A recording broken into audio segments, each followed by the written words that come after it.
Halo semuanya, apa kabar? Semoga sehat semua ya. Dan juga tetap ikuti protokol kesehatan yaitu 3M, mencuci tangan, memakai masker, dan menjaga jarak. Seperti kata pepatah, tak kenal maka tak sayang. Jadi saya perkenalan dulu ya. Halo, perkenalkan nama saya Sirenina Atmojo, anggota OSIS SMP Patra Dharma 2 Balikpapan, angkatan 2020-2021. Oke, baik, pasti teman-teman pada penasaran kan siapa sih narasumber kita pada hari ini? Ayo, siapa? Beliau seorang public figure yang mempunyai segudang prestasi. Ayo kakak, perkenalan dirinya dong.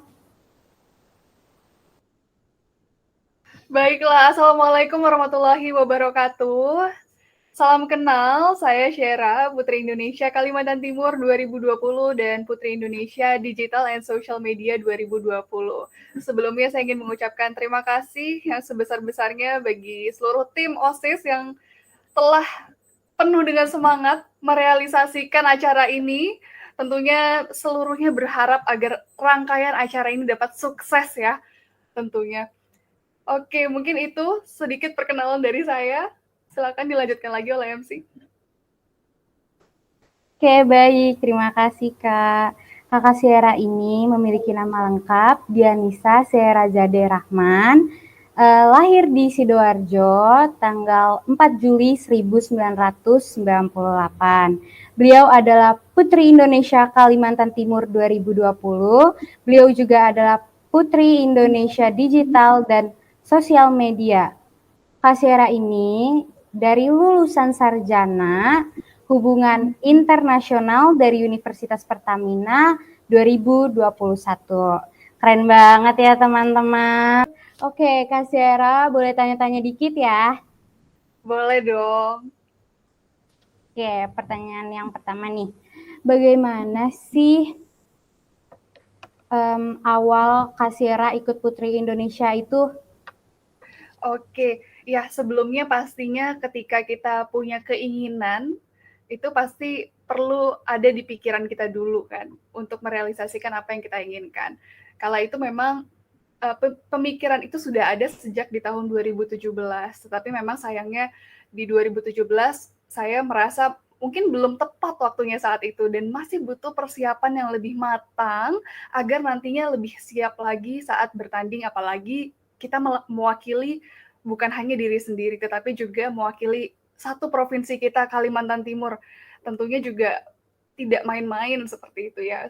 Akhirnya di 2018 mulai proses untuk ikut serta juga di kursus ikutan kelas-kelas, baik itu di modeling, kelas public speaking, kelas bahasa Inggris dan lain sebagainya agar nanti lebih siap di tahun 2000 sekian. Waktu itu belum terbayangkan kira-kira tahun berapa nih akan pas untuk ikutnya.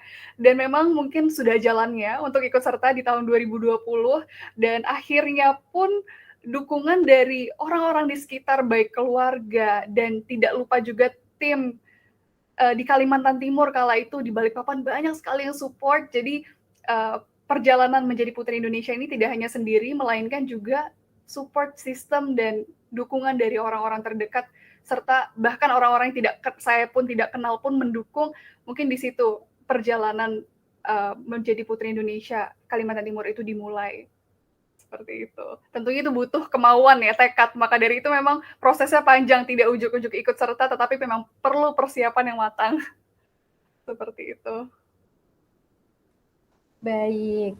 Apa sih yang ngebuat kakak mau ikut Putri Indonesia? Keinginan keluarga atau keinginan kakak pribadi nih? Oke, jadi ada cerita unik sedikit. Pada saat saya mendaftar Putri Indonesia, tidak ada seorang pun yang tahu.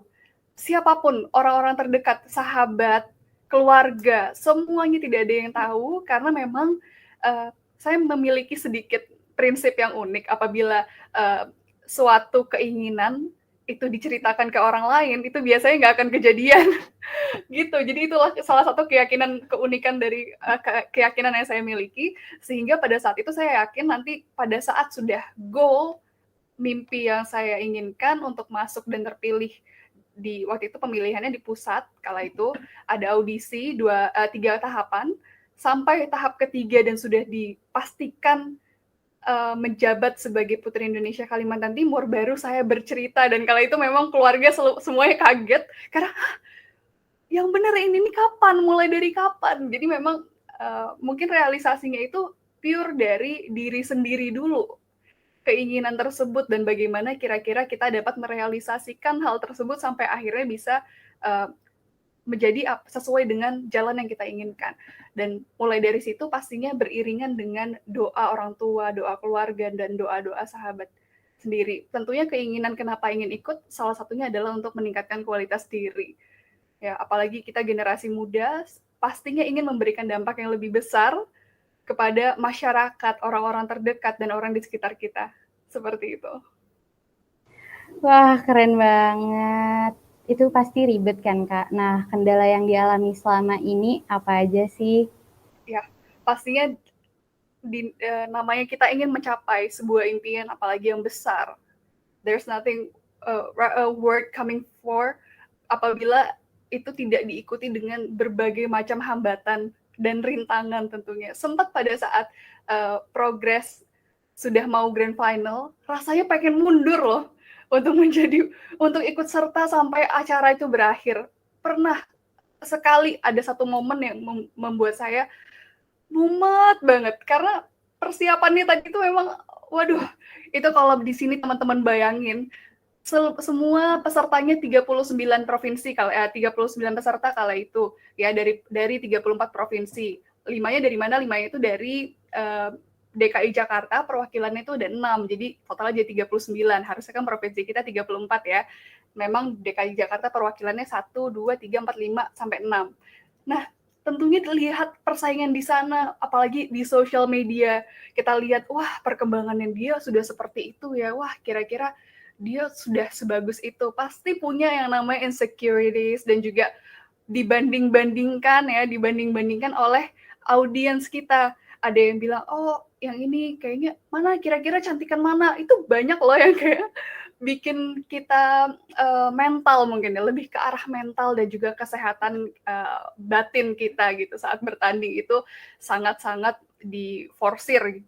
Tapi ingat kembali apa yang membuat saya kembali kepada jalur dan juga mimpi itu adalah ingat di belakang kita yang support kita tidak hanya bertanding sendiri ketika saya mundur ataupun bagaimanapun merasa ingin ya sudah kita gagal saja, ada orang di belakang kita, di samping kita yang mendukung kita penuh dengan jasa, baik itu waktu, tenaga, dan lain sebagainya. Apalagi itu tanpa pamrih, tidak ada yang perlu saya bayar atau bagaimana, mereka semua tulus. Kira-kira bagaimana kalau saya gagal nanti di malam final, apabila saya mengecewakan mereka seperti apa? Gitu. Itulah yang membuat saya ingat dan harus maju terus. Patahkan semua kanan kiri depan belakang, perlu nggak lihat ke belakang? Kalau kata orang, udah jangan lihat ke belakang. Enggak, itu salah. Kita perlu lihat ke belakang. Kenapa kita perlu lihat ke belakang? Karena di situ kita dapat melihat sejauh mana kita sudah berjalan. Gitu teman-teman. Jangan sampai putus asa, putus di tengah jalan, lihat ke belakang. Lihat sejauh mana kita sudah jalan dan untuk apa stop di situ. Ya. Jadi di sini kalau ada yang punya mimpi, harus semangat, jangan sampai patah di tengah jalan ataupun merasa, wah kayaknya saya nggak bisa. Nggak bisa pun maju terus, seperti itu. Wah, keren banget, Kak. Ya, BTW kan ya, banyak banget teman Siren tuh yang ngefans banget sama Kakak. Kayak bener-bener ngefans. Nah, oke. Oh iya, ada satu lagi nih yang perlu diingetin teman-teman di sini. Jangan lupa abadikan momen-momen di sini. Nanti jangan lupa juga share di social medianya agar teman-teman yang lain tahu kalau hari ini kita produktif banget. Oke? Oke. Oh ya, kesibukan Kak Sira akhir-akhir ini ngapain aja sih? Ya, ke saat ini memang masih menjabat sebagai Putri Indonesia Kalimantan Timur 2020 dan juga Digital and Social Media 2020, dan memang seharusnya di Januari kemarin itu sudah berakhir masa menjabatnya, tetapi karena pandemi, jadi kami ini yang batch tahun 2020 adalah yang menjabat dengan masa jabatan terlama. Ya, harusnya kelarnya Januari kemarin, tetapi kemungkinan besar baru kelarnya di tahun 2022. Waduh, bayangin. Jadi saat ini pun masih sibuk banget dan masih produktif banget dengan kegiatan bersama Yayasan Putri Indonesia. Di minggu ini pun juga kesibukan dengan yayasan masih banyak, sampai kadang lupa mau pegang handphone dan segala macam karena saking padatnya. Ya saat ini sih masih ke project-project itu juga bersama yayasan. Baik, berarti sekarang Kak Sira tuh kerjanya tuh sesuai dengan basic pendidikannya atau selepas dari itu? Oh ya, masih ada sangkut pautnya juga. Jadi lebih ke hobi kan kalau yang Putri Indonesia ini. Tetapi kalau yang kemarin saya kuliah di HI Hubungan Internasional yang basicnya itu dengan energi, saya pun juga sekarang lagi banyak meeting bersama dengan perusahaan pengembangan energi terbarukan seperti itu. Jadi dua-duanya dikerjain, hobi jalan, tapi juga kerjaan yang sesuai dengan yang kemarin saya belajar saat kuliah pun juga masih jalan. Gitu. Wah, luar biasa banget ya Kak Sira ini. Baiklah Kak, kita masuk ke tema podcast kita hari ini, yaitu implementasi semangat para pemuda Indonesia di zaman penjajahan terhadap semangat pemuda Gen Z masa pandemi. Baik, episode kali ini episode spesial karena sekalian memperingati Hari Sumpah Pemuda ya kan. Oke, kita lanjut ke pertanyaan yang pertama nih Kak. Bagaimana cara membagi waktu di masa pandemi yang seperti ini? Ya, tentunya seperti yang saya sekarang juga sedang menjalani, ada kegiatan webinar yang perlu depan laptop, kemudian meeting, dan masih perlu menjalankan kewajiban sebagai Putri Indonesia. Satu poin yang saya ambil adalah tahu yang mana kira-kira prioritas kita. Tips kita untuk membagi waktu adalah mengetahui prioritas kita yang mana, kemudian pasti ada beberapa hal yang menjadi apa ya, kalau kita bikin tangga nih, kita harus tahu mana yang kita letakin di atas, di tengah, di bawah, dan dari situlah kita dapat membagi waktu dengan sebaik-baiknya. Dan juga pastinya tidak merugikan orang lain di sekitar kita, apalagi merugikan diri sendiri.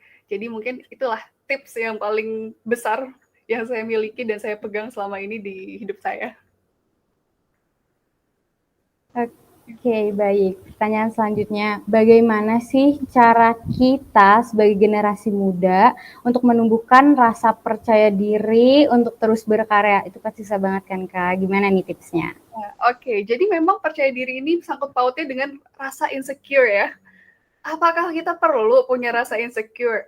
Kalau dari saya sendiri, itu adalah salah satu poin yang sangat penting. Kalau saya boleh share screen nih, saya punya yang namanya target timeline plan. Boleh ya share screen ya? Boleh, Kak. Oke, sebentar ya. Oke, apakah sudah terlihat dengan jelas? Sudah, Kak. Oke, jadi ini adalah target timeline plan yang saya punya. Di sini ternyata di tahap kedua ada insecurities ya. Kenapa tiba-tiba di sini perlu rasa percaya diri dan harus punya rasa insecure? Pertama, tahap yang saya miliki adalah self-awareness atau kesadaran diri kita bahwa kita ini perlu berkembang. Tentunya saat teman-teman mungkin bertanya kira-kira bagaimana cara untuk percaya diri, berarti teman-teman di sini sudah memiliki yang namanya self-awareness bahwa diri kita masing-masing harus tumbuh dan juga berkembang ya. Setelah kita sudah memiliki yang namanya kesadaran diri tersebut, barulah kita kadang muncul yang namanya, waduh pede nggak ya kita, rasa insecure itu akhirnya muncul. Kira-kira dia kok teman kita rasanya kayak cepet banget belajarnya, kok kita enggak, kok nilai dia segini, kita hanya segini aja. Itulah yang sudah muncul ketika kita sudah memiliki kesadaran. Lalu setelah kita merasa tidak aman, rasa insecure dan kurang pede, pasti kita perlu memiliki yang namanya goal setting. Kita mengatur kira-kira goal yang seperti apa yang perlu kita miliki. Kita list nih, kita set dan juga kita list our goals. Lalu yang keempat adalah fase untuk belajar, learning. Dan melalui belajar ini kita juga improve diri kita berkembang dan kira-kira mempelajari juga hal-hal yang relevan dan juga match dengan goals yang tadi kita sedang setting. Lalu kita akan muncul nih, setelah kita belajar akan muncul yang namanya blockers. Blockers ini yang tadi rintangan, kira-kira hambatan apa aja yang mungkin datang kanan, kiri, depan, belakang. Dan bahkan blockers ini pun juga bisa datang dari diri kita sendiri. Seperti apa blockers dari diri sendiri? Pengen rebahan Itu blockers dari diri sendiri kan. Yang tadinya mau ngerjain tugas tapi rasa males, rasa tiba-tiba kehilangan semangat dengan apa yang kita kerjakan, itu blockers yang datang dari diri kita sendiri. Dan ini yang paling rumit dan paling sulit untuk dihadapi apabila kita tidak semangat untuk melakukan apa yang kita ingin capai. Setelah kita sudah melalui yang namanya blockers, pasti kita dapat mendevelop ourselves, kita dapat berkembang, mengembangkan diri sendiri. Setelah perkembangan itu sudah kita alami, sudah kita jalani, itu fase untuk kita maintain. Kita jaga semangat tersebut, kita jaga perkembangan tersebut, goals tersebut yang sudah tercapai kita jaga, dan maintain our positions and our performance tentunya. Performance kita jangan sampai turun. Ya, jangan sampai blockers yang tadi hadir datang lagi. Kalaupun datang lagi, kita sudah tahu cara mengantisipasinya seperti apa. Dan yang terakhir adalah jangan lupa untuk upgrade. Setelah sudah maintain, upgrade lagi, jangan cepat puas. Dan mungkin disitulah yang terakhir itu. Wah, panjang ya tadi saya jelasinnya. Nggak apa-apa Kak, keren banget. Nah itu dia tadi ada di blockers yang Gimana mau Siren tanyain lagi nih. Pasti kan di masa pandemi ini males banget untuk beraktivitas. Nah, benar. Adakah tips untuk nggak nge-lab dan mengurangi kebiasaan itu? Ya, seperti yang tadi saya juga katakan, memang blockers ini, berarti blockers yang seperti ini datangnya dari kita sendiri, dan cara mengantisipasinya susah kalau orang lain yang nyuruh aku. Kalaupun misalkan si A nyuruh, ayo dong, harus begini, harus begitu, tapi dalam diri kita sendiri tidak ada upaya dan juga semangat untuk melakukan apa yang harus kita lakukan, itu juga pastinya sulit. Jadi teman-teman di sini tipsnya adalah bangun diri kita agar lebih aware lagi terhadap goal yang kita punya. Mungkin teman-teman di sini SMP, mau SMA, wah pokoknya pengen dapat jadi lulusan terbaik dan lain sebagainya. Dari goals yang itu pun, semangat itu pun juga akan memberikan kita angin segar agar kita dapat beraktivitas dan memberikan hasil yang terbaik. Ya, itu berarti ya memang kuncinya adalah di diri kita sendiri. Dan mungkin tips yang lain adalah jangan lupa lakukan hal-hal yang kita senangi. Punya hobi apa, lakukan juga, dan seimbangilah dengan upaya yang mau kita lakukan. Biar kita nggak merasa tertekan, ya kan? Iya benar banget Kak. Ya selanjutnya gimana sih cara mengoptimalkan kegiatan belajar di rumah selama pandemi seperti ini? Ya tentunya ini menjadi sebuah tantangan baru, di mana semuanya serba digital ya. Teman-teman di sini pasti hambatannya kalau tadi seperti saya, koneksi. Kemudian juga ruang lingkup sekitar yang mungkin berisik dan lain sebagainya. Memang perlu bimbingan dari orang tua, tetapi kalaupun kita sudah usianya dibilang kecil enggak, besar enggak ya, ABG, anak baru gede gitu, tentunya memang harus perbanyak lagi untuk belajar sendiri. Saya pun sampai sekarang tidak berhenti belajar dan masih banyak yang saya harus pelajari. Saya belum merasa puas dengan ilmu yang misalkan sudah saya miliki. Untuk berbicara dengan orang banyak pun kita perlu ilmu ya kan, tentunya. Jadi memang di kala pandemi ini sebenarnya selain itu tantangan, sebenarnya juga sebuah peluang. Karena apa? Setelah kita mengenal dunia digital yang lebih luas, kita dapat belajar melalui ruang digital itu. Banyak sekali webinar yang dapat diikuti teman-teman di sini. Mungkin kalau mau jadi volunteers, menjadi relawan ya, untuk ikut serta di banyak aksi sosial pun itu dapat menambah ilmu kita. Mungkin yang tadi nggak ngerti banyak A, B, C, dan list beberapa hal akan menambah ilmu kita. Jadi memang di kala pandemi ini manfaatkanlah situasi yang serba digital yang memudahkan kita. Kalau dulu mau ikut serta di organisasi harus ngumpul dulu, harus disediakan waktu seharian untuk bersama organisasi tersebut. Tapi sekarang tidak perlu, kita hanya perlu bertatap muka ya. Jadi manfaatkan tipsnya adalah manfaatkan situasi saat ini untuk belajar lebih banyak lagi.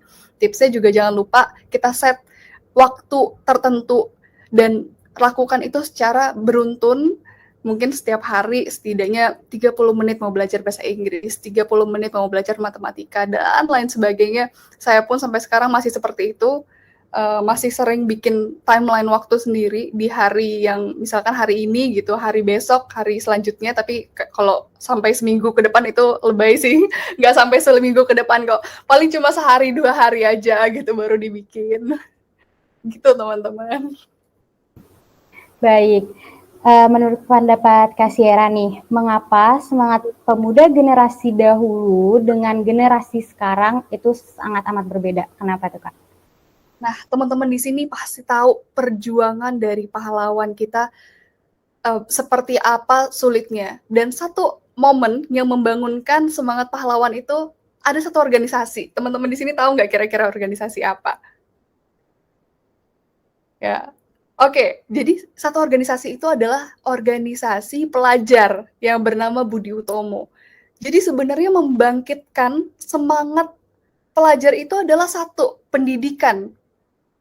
Ya, sampai sekarang pun kita pun masih punya pendidikan bahkan jauh lebih besar, lebih luas dan lebih suportif ya. Kalau dulu mau belajar aja ada kasta-kastanya dan lain sebagainya, berarti sebenarnya kita punya semangat yang bisa lebih besar daripada pada pemuda zaman dulu. Tetapi memang yang menjadi hal itu berbeda adalah kenapa? Karena tekanannya berbeda. Sekarang kita punya pressure apa? Hidup lebih enak, nggak perlu takut dengar suara bom dan lain sebagainya. Kalau dulu semangatnya pasti akan lebih terasa dan juga mungkin dapat keberagaman itu semakin menyatu bersama-sama, upayanya pun juga lebih besar karena memang tekanan yang dihadapi oleh pemuda kala itu, tekad mereka punya goals untuk mencapai kemerdekaan, untuk lepas dari penjajahan. Tumpah darah Indonesia itu harus diperjuangkan, ya.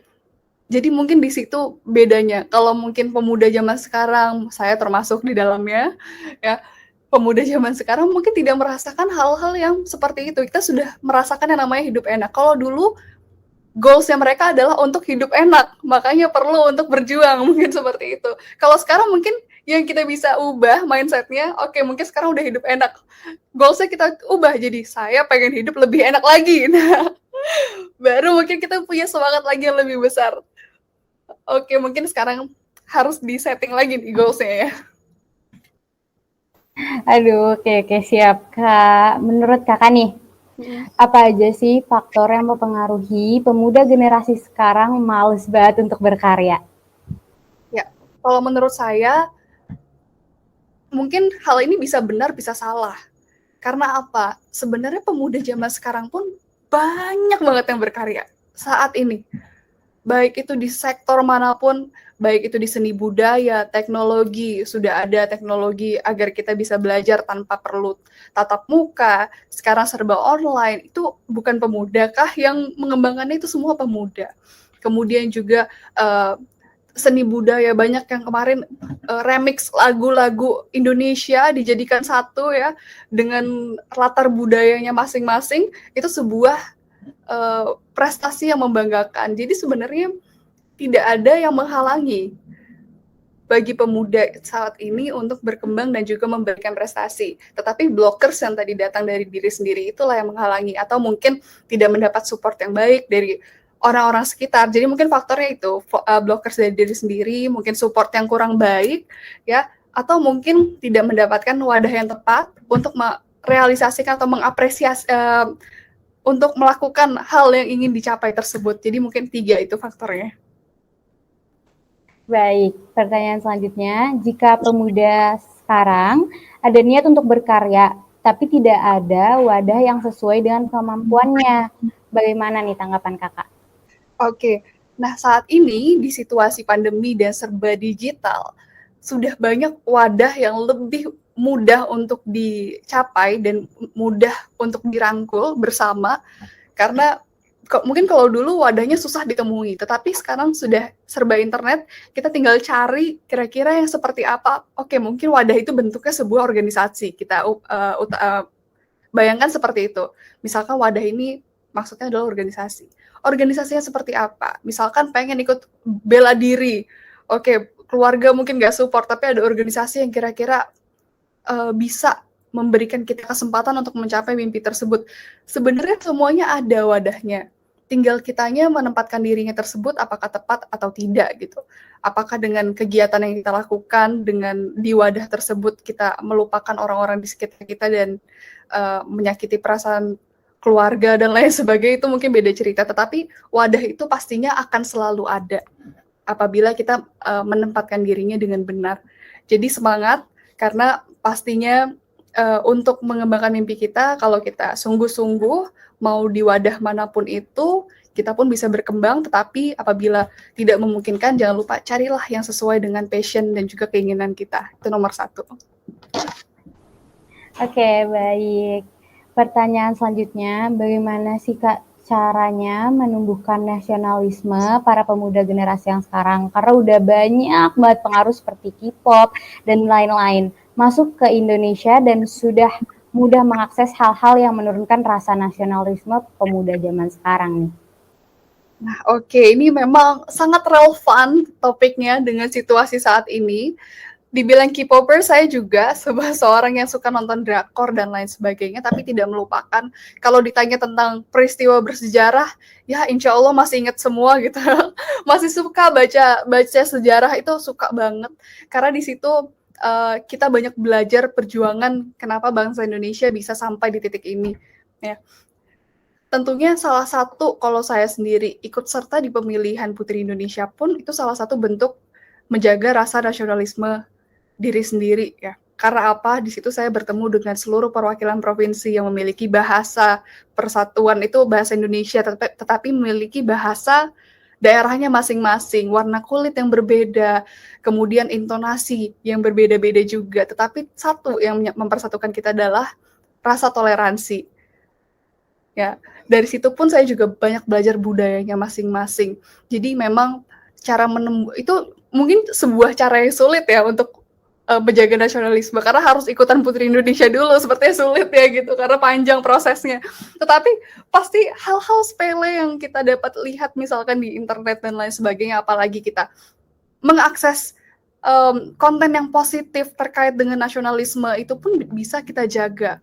Pasti teman-teman di sini hafalkanlah teks proklamasi, hafalkanlah Sumpah Pemuda. Kenapa perlu dihafalkan? Karena di setiap baitnya itu sangat menyentuh dan juga kadang bikin merinding. Karena di situ banyak sekali motif bagaimana kita bisa meningkatkan rasa nasionalisme kita.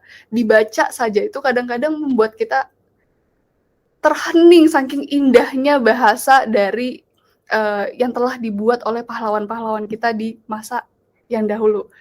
Seperti itu. Jadi mungkin itu tips sedikit dari saya. Mudah pastinya. Oke, baik. Siren ada special question nih, Kak. Oke, yang pertama, seberapa penting produktivitas berkarya di masa pandemi dan apa manfaatnya untuk kita?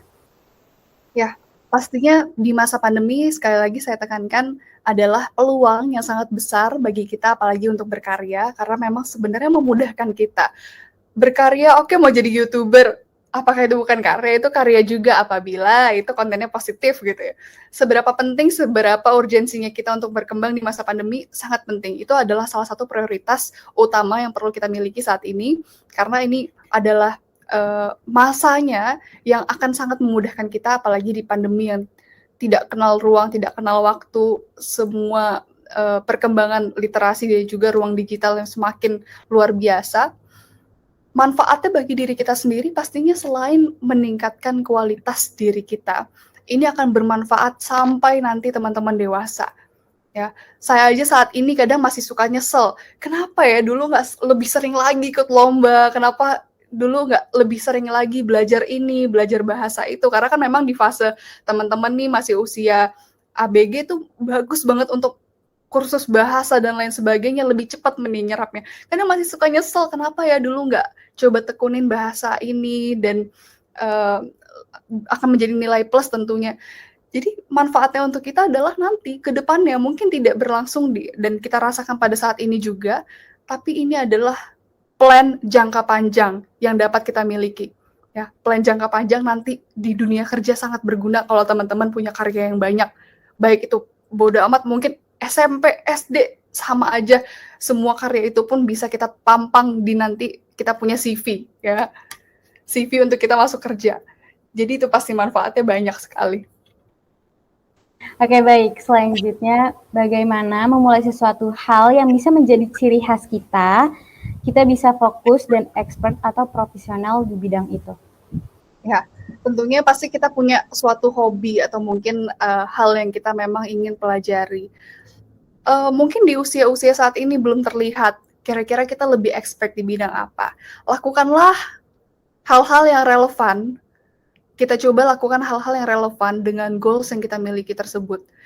Apabila kita cocok dengan sesuatu hal yang relevan tersebut, itu akan nge-boost kita, membantu kita untuk meraih apa yang tadi kita sudah setting di awal.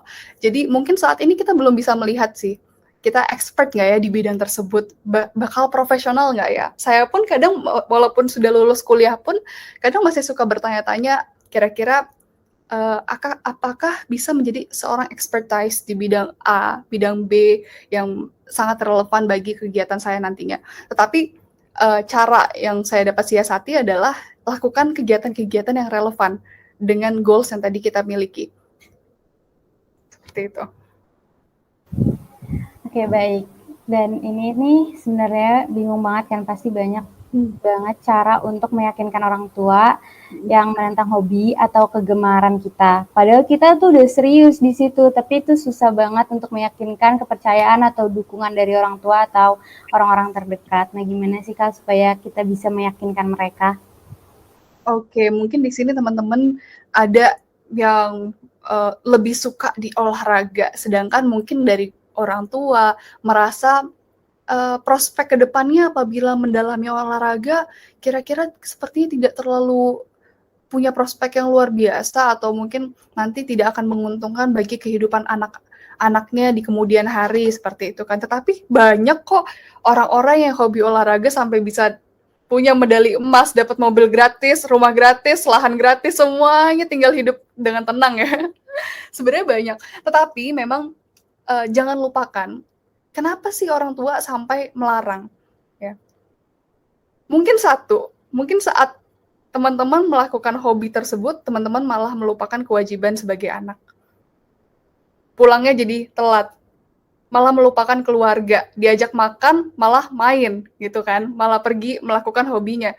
Sebenarnya saya yakin orang tua tidak akan melarang apabila tepat pada porsinya yang sudah dijanjikan atau mungkin sudah diperbincangkan, sebenarnya saya yakin orang tua tidak akan melarangnya apabila porsinya tersebut dan tidak melupakan, tidak menyakiti hati orang-orang di sekitarnya, apalagi keluarga.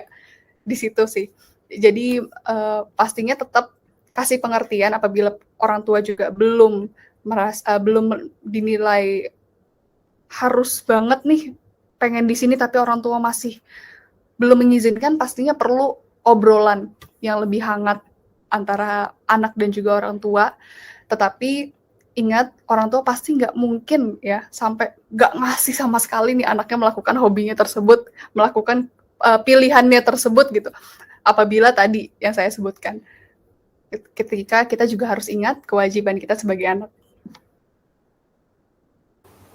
Oke, baiklah Kak Sierra. Terima kasih sudah berbagi banyak banget ilmu untuk kita hari ini.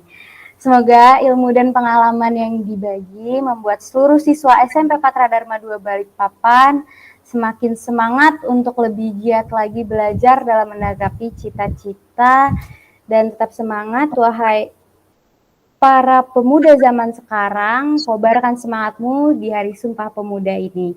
Oke, ini pertanyaan buat Kak Sierra.